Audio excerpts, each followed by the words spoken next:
The morning sun peeked timidly through the curtains as the Peterson family began their usual Saturday routine. The scent of fresh coffee drifted from the kitchen, and the soft hum of the neighborhood waking up filled the air. Everything seemed perfectly ordinary until Lily Peterson stepped out to her driveway and froze in horror. Her cherry-red coupe, the pride and joy of her teenage years, was vandalized. Bold, jagged letters smeared across the driver's side door in dripping. Fiery red spray paint spelled out one cruel word: mutant. For a moment, the world seemed to stop. Lily's breath caught in her throat, and a cold shiver ran down her spine. Her hands trembled as she ran her fingers over the hateful letters, trying to wipe away the paint. But it was stubborn, soaked deep into the metal. "Mom! Dad!" she called out, her voice cracking. "Someone did this to my car." Inside, her parents rushed out, their faces draining of color at the sight. Mark, her father, clenched his fists, eyes scanning the quiet street for any sign of a culprit. His wife Sarah wrapped an arm around Lily, whispering reassurances. But inside she felt a knot of fear tighten. The Petersons lived in a close-knit community, one governed by the local homeowners association, strict but supposedly fair, until now their neighborhood had been peaceful. The kind of place where kids rode bikes after school and neighbors borrowed sugar without hesitation. So why this? Why this hateful message on Lily's car? They stood there, frozen in disbelief. A faint noise caught Mark's attention.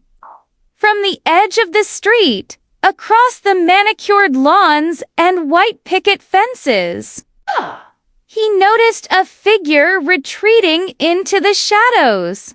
A woman, tall and angular, her steps quick and purposeful, disappearing behind a large oak tree. "Did you see that?" Mark whispered to Sarah. Sarah nodded, her eyes narrowing. "That has to be Karen." She said a name that immediately brought a chill to the Petersons' hearts. Karen was the HOA board member everyone whispered about but few dared confront. Known for her icy demeanor and militant enforcement of community rules, Karen had a reputation for clashing with anyone who stepped out of line. Her strict standards left little room for forgiveness or kindness. But was she responsible for this? Mark wanted to believe otherwise. But the way Karen's presence lingered in the air made him doubt.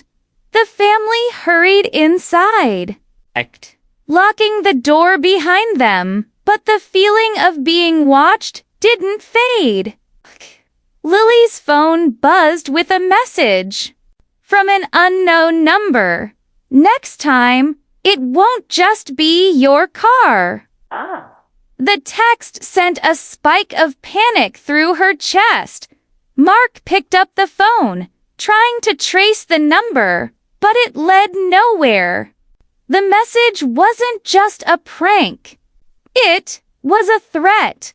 That evening, the Petersons gathered around the kitchen table, trying to make sense of it all. They discussed calling the police, but without witnesses or evidence, their options seemed limited. The HOA board was notoriously uncooperative, and Karen was a master at playing the victim if accused. Suddenly, the quiet suburban calm shattered. A distant roar filled the sky. Mark looked out the window just in time to see a helicopter slicing through the twilight, its bright searchlights sweeping methodically across the neighborhood. It hovered low over the Peterson backyard, casting eerie shadows that danced on the walls. Lily gasped. What? What is that? The family rushed outside, eyes scanning the darkened sky. The helicopter's powerful spotlight locked onto their backyard like a spotlight on a stage, illuminating the freshly spray-painted car, and the family standing frozen beneath it. Neighbors peeked nervously from behind curtains and doorways, whispering questions no one dared to voice aloud. Who called the helicopter? Why? And what did it mean for the Petersons and for the community? As the helicopter lingered, a cold dread settled deep in Mark's gut. This wasn't just vandalism or petty HOA drama anymore. Something far darker and more dangerous had landed right on their doorstep, the morning after the helicopter's ominous visit. The Petersons awoke to a neighborhood buzzing with whispers and sideways glances. Word traveled fast in their small, tightly knit community, and everyone seemed to have an opinion about the mysterious events unfolding. Mark poured coffee in the kitchen, trying to steady his nerves. His wife Sarah sat at the table, scrolling through her phone with furrowed brows. Daughter Lily remained silent, her eyes distant, still shaken by the night's surreal spectacle. We need answers, Mark said finally. And I think the first place to look is the HOA. If anyone knows what's going on, it's them. Sarah nodded, but the thought of confronting the HOA and especially Karen made her stomach twist. Karen had the kind of reputation that made even the bravest neighbors think twice before crossing her. She was known as the Ice Queen for her cold, unyielding manner and her relentless pursuit of perfection in the neighborhood. The Petersons decided to attend the next HOA board meeting, scheduled for that Thursday evening. The meeting was held in the community center, a modest room lined with folding chairs and a long table where the board members sat. On arrival, the room hummed with tension. Neighbors whispered anxiously, eyes darting between the Petersons and a few familiar faces hardened by years of petty HOA battles. Karen entered last. She was as intimidating as ever, tall, with a sharply tailored blazer and icy blue eyes that scanned the room like a hawk searching for prey. When her gaze settled on the Petersons, it was as if a chill wind swept through the room. Good evening, Karen said crisply. Her voice carrying a razor's edge beneath a veneer of polite civility. I understand there have been some unfortunate incidents in our community. Let's address those. Mark stood, trying to keep his voice steady. Karen, my daughter's car was spray-painted with the word mutant, and last night a helicopter hovered over our backyard. We want to know if the HOA has any involvement or knowledge of these events. Karen's lips tightened into a thin line. I assure you, the HOA operates within the law and in the best interests of the community, she replied smoothly. Vandalism is unacceptable, and anyone caught will be held accountable. As for the helicopter, I have no idea what you're talking about. Sarah interjected softly but firmly.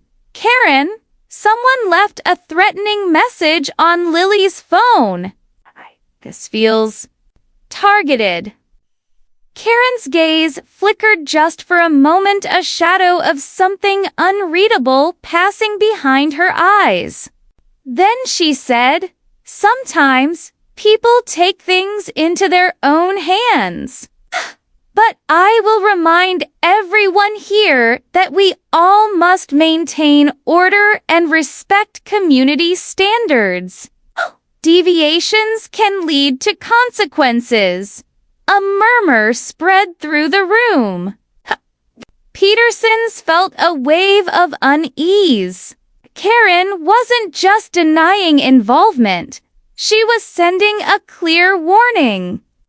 The word mutant wasn't just hateful, it was a statement about being different, about being an outsider.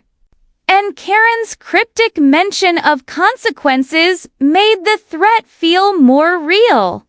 After the meeting, as the crowd dispersed, Lily caught sight of Karen slipping out through a side door. Determined, she quietly followed, keeping her distance. Karen stopped at the edge of the parking lot and pulled out her phone. Lily couldn't hear the conversation, but Karen's sharp words carried on the evening air. Make sure the Petersons get the message loud and clear. Karen hissed into the phone. They need to understand their place. Lily's heart pounded. It was more than just an HOA. Foodit was a calculated campaign of intimidation back inside their home. The Petersons gathered once again, their fear mingling with determination.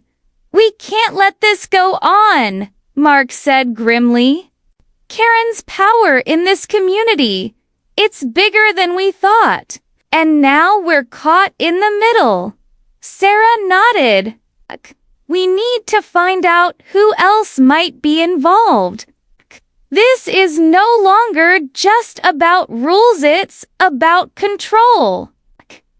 Despite her fear, felt a spark ignite inside her. I'm not going to be scared anymore, she said, her voice steady. If they want a fight, they're going to get one. As the Petersons braced themselves for what was to come, the shadows in their neighborhood seemed to grow darker, and the game Karen was playing was far more dangerous than anyone had imagined. The Petersons woke the next morning to an eerie stillness that hung over the neighborhood like a thick fog. The usual sounds of children playing and lawnmowers humming were replaced by hushed whispers behind closed doors and blinds drawn tight. Against prying eyes, Sarah stared out her kitchen window, watching neighbors cautiously peek from behind curtains. Something's definitely wrong, she murmured. Mark nodded, already feeling the weight of the invisible tension pressing down on the street. We need to find out what Karen's really up to and fast.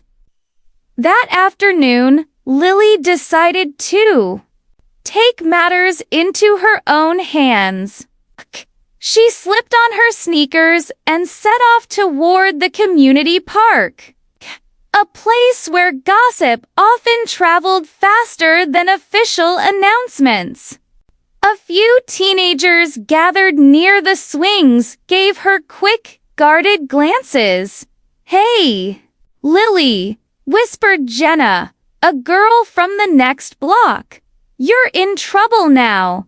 You know that, right?" Lily's eyes narrowed. "Why? What's going on?" Jenna glanced around nervously. Karen's not just enforcing rules anymore. She's started a secret group.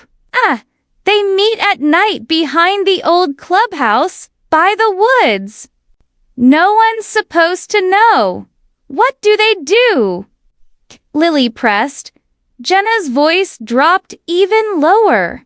They watch people. They make lists. Anyone who steps out of line. Well, let's just say they make sure those people regret it. Chills ran down Lily's spine. She knew Karen had power, but this sounded like something far more sinister, like a shadow government operating within their community. Back at home, the Petersons decided to investigate. Mark drove by the clubhouse just before dusk. From a distance, he could see a small group of people gathered, faces obscured by the dim light. The sound of hushed voices drifted through the trees, punctuated by sharp commands. "Who are they?" Sarah whispered when Mark returned. "And what are they planning?" That night, unable to sleep, Lily scoured social media for clues. She stumbled across a closed Facebook group with the neighborhood's name membership hidden but active. Inside, posts spoke of purity, community standards, and protecting the neighborhood from outsiders. Several messages hinted at targeting families who didn't fit. Karen's strict mold. One post caught her eye, a photo of her own spray-painted car. Captioned with a chilling message, "Next warning will be public." The Petersons' phone buzzed. Again, this time it was an anonymous voicemail, a distorted voice saying only, "You're being watched." Mark's jaw tightened. This isn't just about graffiti anymore. It's a campaign of terror. As the days passed, more strange things happened. Neighbors reported finding strange symbols scratched onto their doors and ominous looping M that seemed to stand for mutant. Late at night, some claimed to hear whispered meetings, footsteps echoing near their yards. The Petersons realized the community was divided, trapped between those loyal to Karen's secret group and those too afraid to speak out. One evening, Sarah met quietly with Mrs. Alvarez, an elderly widow who had lived in the neighborhood for decades. Over cups of tea, Mrs. Alvarez confided a startling secret. Karen wasn't always like this, she said softly.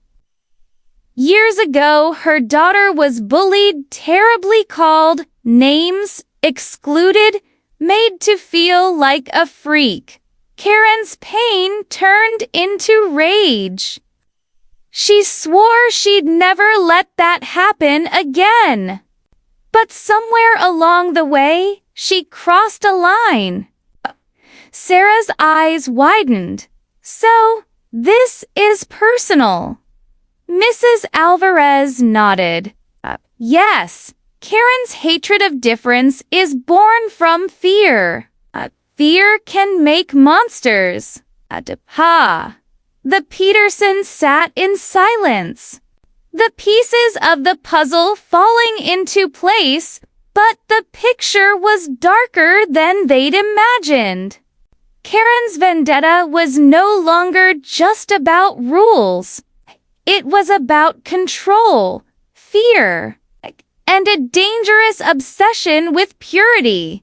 The neighborhood's peaceful mask was slipping, revealing a shadowed world where secrets bred suspicion in anyone who dared to stand out, risked becoming a target, and the Petersons were now right in the middle of it.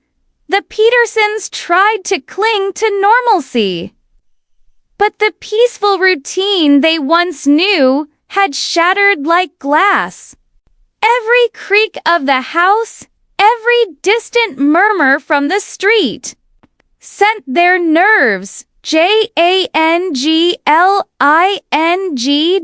one night.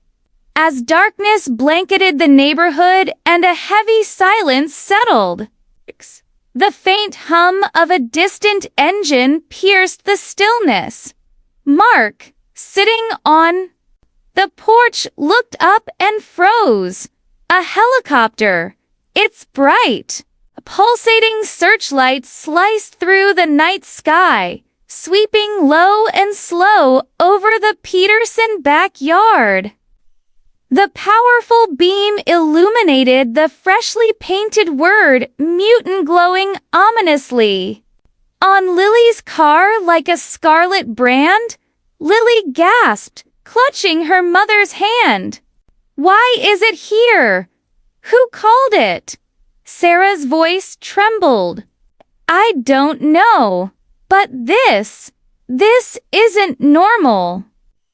The helicopter's thumping blades churned the air, making the neighborhood feel like a war zone rather than a quiet suburb. Mark grabbed his phone to record, but the machine's shadow swallowed the screen. The neighbors peeked nervously from behind curtains, faces pale and eyes wide with fear. From every direction, whispers floated through the dark. Who's watching? What do they want? Suddenly, the spotlight swung from the car to the Petersons themselves. Their silhouettes stood stark and vulnerable against the glowing beam. Then, through the drone of the rotor blades, a voice crackled over a loudspeaker mounted beneath the helicopter. "This is a warning. Cease all violations of HOA regulations immediately. Further non-compliance will result in action." Mark's blood ran cold. "What kind of action?" he muttered.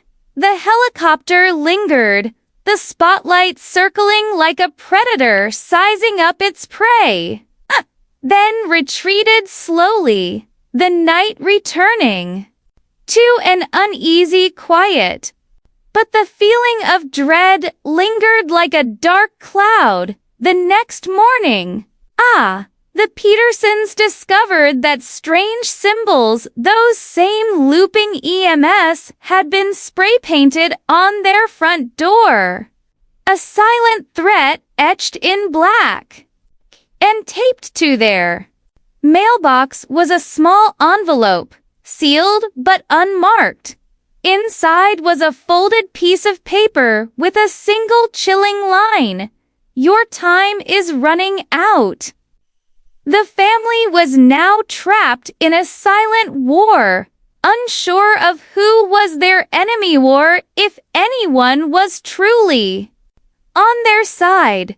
Mark tried to rally the community, knocking on neighbors' doors, but most refused to speak, eyes downcast and mouths tight.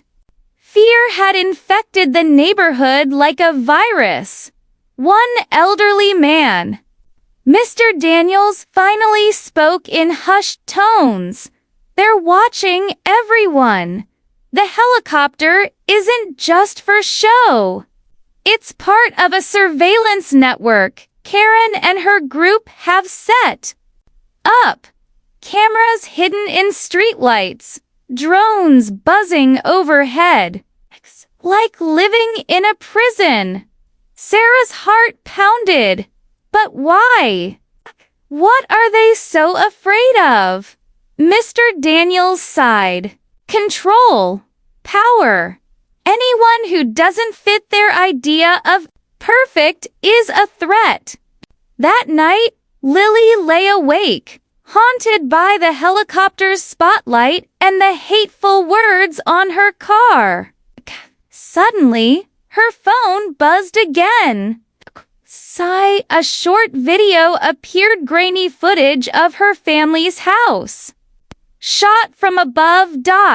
A chilling caption scrolled across the screen.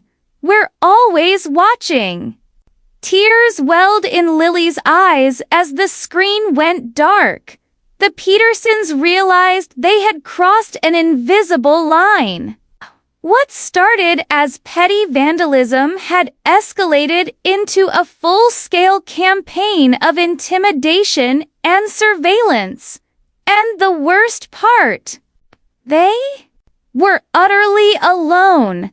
But deep inside, a spark of defiance flickered.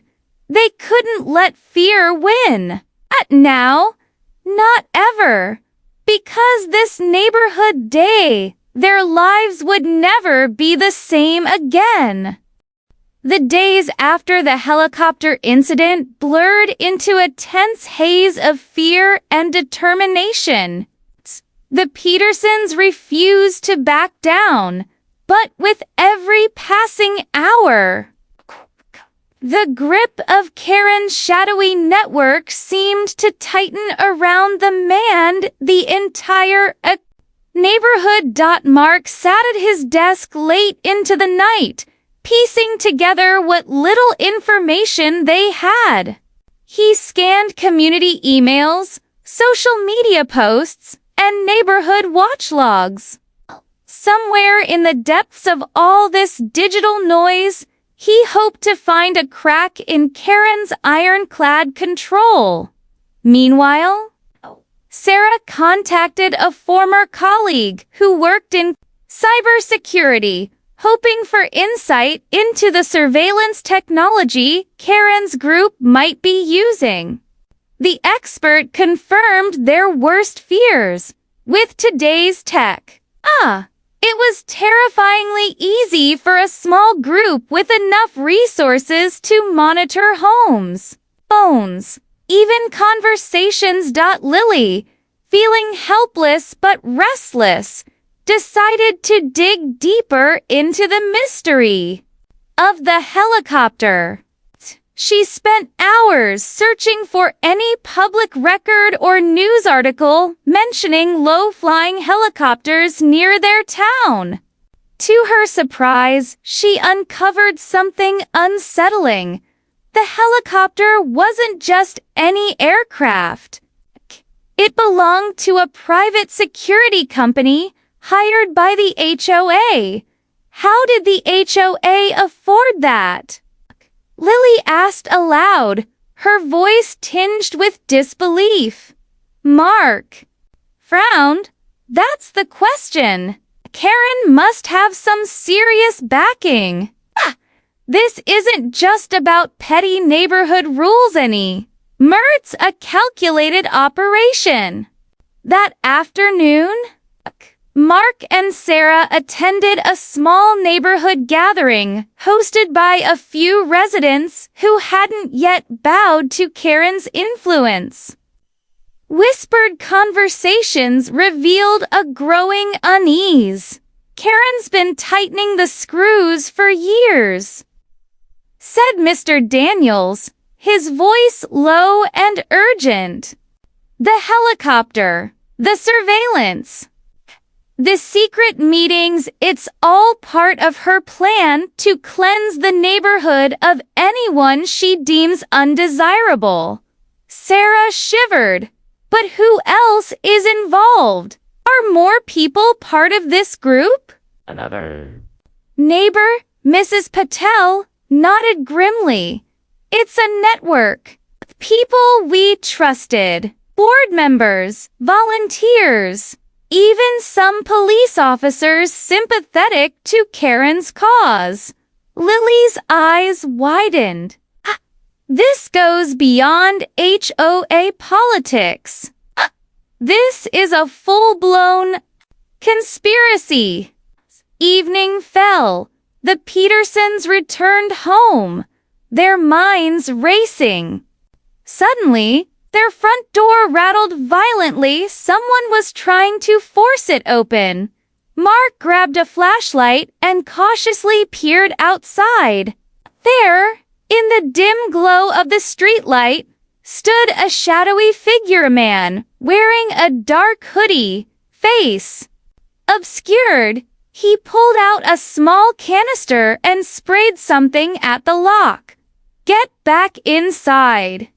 Mark yelled, yanking the door shut and locking it securely. Inside, hearts pounding, the family huddled together. "Who was that?" Sarah whispered.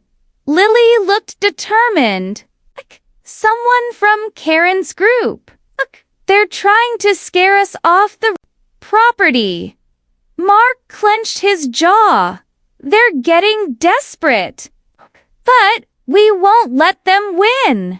That night, as the Petersons lay in bed, their phones buzzed simultaneously. A group chat notification appeared with no name, just a chilling message.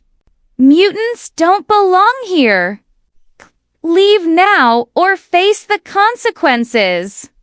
The family exchanged worried glances.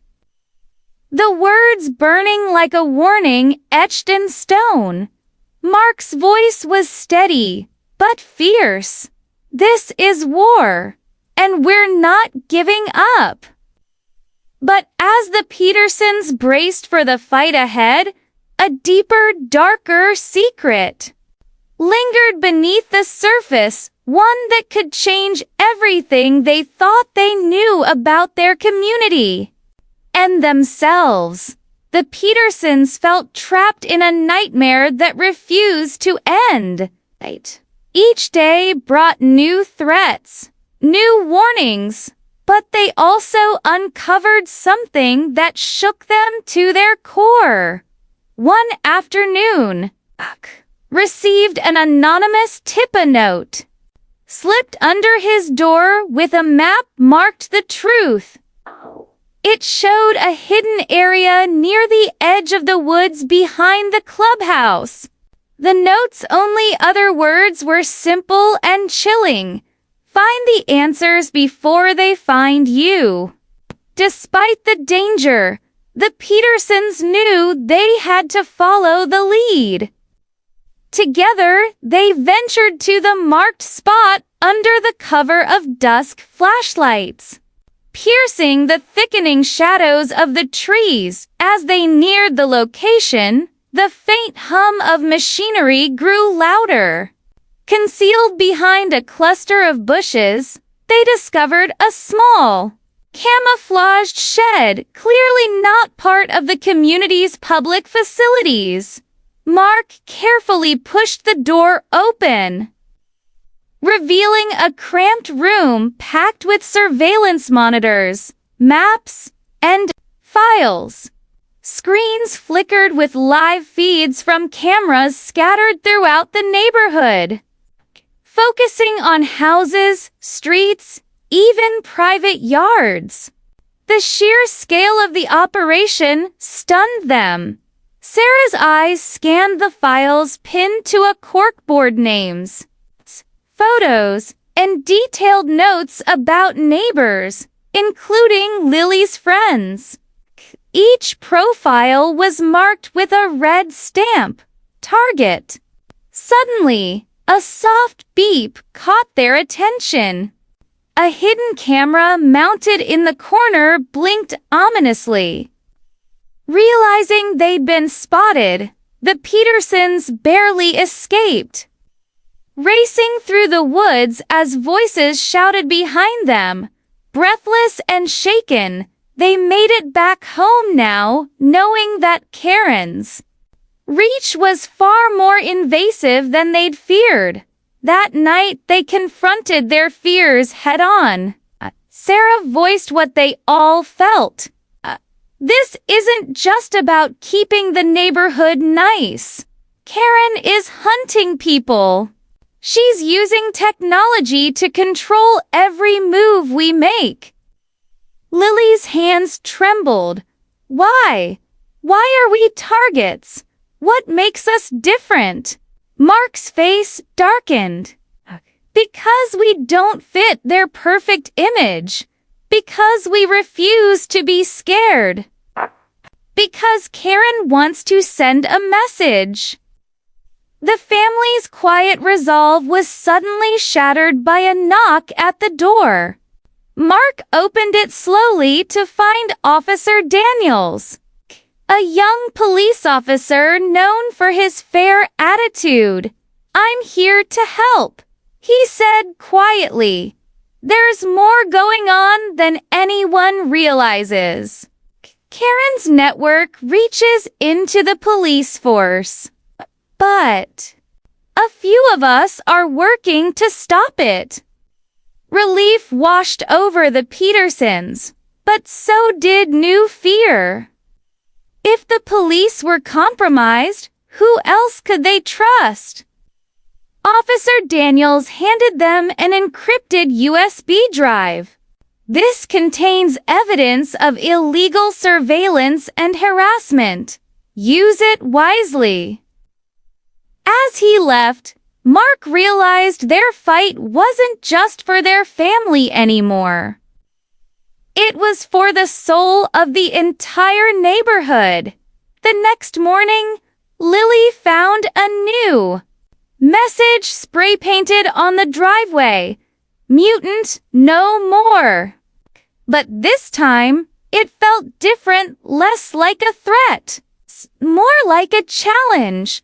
Determined, the Petersons decided to expose Karen's dark secrets once and for all. They planned to present the evidence at the next HOA meeting, rallying neighbors who were still afraid to speak.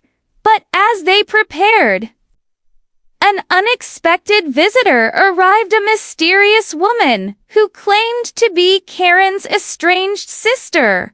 "I'm here to stop her," the woman said, her voice urgent. "Karen's obsession has gone too far. There's something you all need to know. Something that could change everything." The Petersons exchanged wary glances, unsure whether to trust this stranger or fear what her revelation might bring.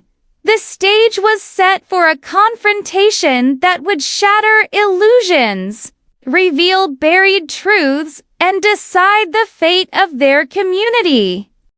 The mysterious woman introduced herself as Claire Morgan, Karen's younger sister.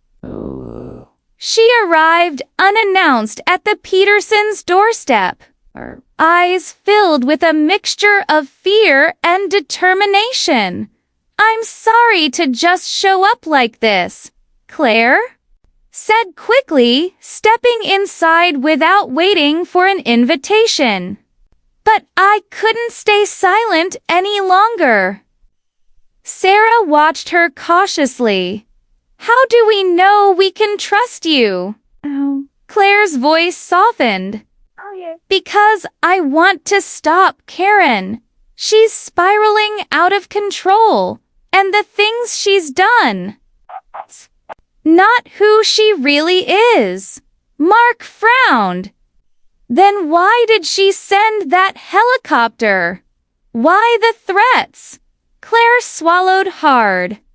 Karen's been broken by pain. She's buried deep. Years ago, our family faced something terrible. Something no one outside our home knows. Lily sat forward, curiosity mixed with dread. What happened? Claire took a deep breath and began. Karen's daughter, my niece, was born with a rare genetic condition. Capel called her a mutant behind her back, excluded her, even attacked her. Karen tried to protect her, but the neighborhood turned against them both. That's when Karen started building her perfect community, one without difference. She believed if she could control everyone, she could keep her daughter safe. Sarah's eyes welled with tears. That explains the word on Lily's car, but it doesn't excuse any of this. No, Claire agreed. Karen's fear and anger twisted into something dangerous. She's using the HOA and its resources to hunt down anyone she sees as a threat, anyone different, anyone who reminds her of her daughter's pain. Mark felt a chill run through him. So the surveillance, the intimidation, it's all part of her warped protection. Yes, Claire said quietly, but it's tearing this neighborhood apart. The Petersons realized Claire was there. Only chance to stop Karen before the situation escalated further. Where is she now? Mark asked. Planning the next phase. Claire answered. She's going to use the upcoming HOA meeting to enforce a new policy, one that could strip people of their rights and give her unchecked power. Sarah clenched her fists. We have to stop her. The next few days were a blur of preparation. The Petersons and Claire worked together, gathering evidence, contacting neighbors secretly, and planning their strategy for the HOA meeting. They knew Karen would be expecting resistance, but nothing could prepare them for what came next. On the day of the meeting, the community center was packed. Karen entered with her usual icy poise. But this time her eyes held a flicker of something darker - panic. She began by announcing the new policy. A neighborhood-wide surveillance initiative with severe penalties for non-compliance, effectively giving her complete control over every household. Mark stood, voice ringing through the room. We have evidence that this policy is a front for illegal spying, intimidation, and harassment. It's an abuse of power. Claire stepped forward, revealing Karen's secret past and the truth behind her obsession. Whispers spread through the crowd like wildfire. Karen's face twisted in fury. You don't understand. I'm protecting this community from people who threaten it. No, Sarah countered. You're destroying it. You're turning neighbors against neighbors with fear and hate. Suddenly, the doors burst open. Officer Daniels entered with several police officers, some wearing body cameras. We're here to enforce the law, Daniels declared. Karen, your actions are under investigation for harassment and illegal surveillance. The room erupted in shock. Karen's carefully constructed empire of control was crumbling before her eyes. But just as the tension reached its peak, Karen's voice cut through the chaos. "You think this ends here? You don't know what I'm capable of." Fletch flickered and went out, plunging the room into darkness. A collective gasp rose as an ominous shadow passed the windows outside.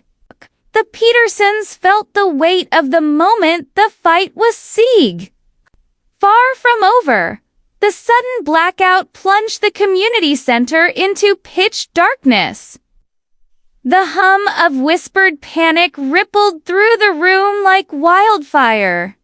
The heavy silence that followed was broken only by the creak of the windows and the distant thump of helicopter blades returning. The Petersons huddled close, their hearts pounding as shadows danced on the walls. Mark reached for his phone, the faint glow illuminating worried faces. Sarah gripped his arm, whispering, "Stay calm. We're not done yet." Suddenly, the emergency backup lights flickered on, casting a dim, eerie glow over the stunned crowd. The officers moved swiftly, illuminating faces in the crowd and securing the exits.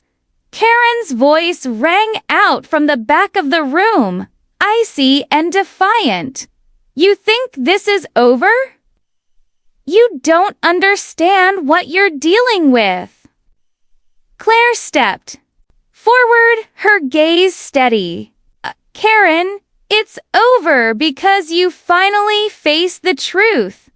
This neighborhood deserves better. We deserve peace." Karen's eyes flashed with fury and desperation. Then, unexpectedly, she collapsed to her knees, tears streaming down her face. The room went silent. Mark approached cautiously. "Karen!" Through her sobs, Karen whispered, "I lost my way. Oh, but I became the thing I feared. But I became the thing I feared." The officers helped her to her feet. "You'll get help, Karen. But first, you must answer for your actions." Outside, the thudding rotor blades grew louder as the helicopter hovered once again.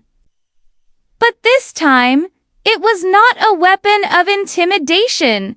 It was a symbol of rescue and justice, shining its light on the truth. The crowd slowly dispersed, neighbors exchanging tentative glances and cautious smiles. Fear had ruled for too long, but now a fragile hope blossomed. Back at the Peterson home, Lily looked at her car. The hateful word mutant was now covered with a bright mural painted by neighbors, celebrating diversity and strength. Sarah smiled through tears. "We stood up and we changed everything." Mark nodded. "This neighborhood is no longer ruled by fear. It's a place where everyone belongs." But just as peace seemed to settle, Sarah's phone buzzed with a new message, an anonymous text that read, "The real fight has just begun." They exchanged a knowing look. Their victory was hard-won but fragile. The shadows of fear and control might always linger, but so would their courage. The Petersons and their community were ready to face whatever came next. Together.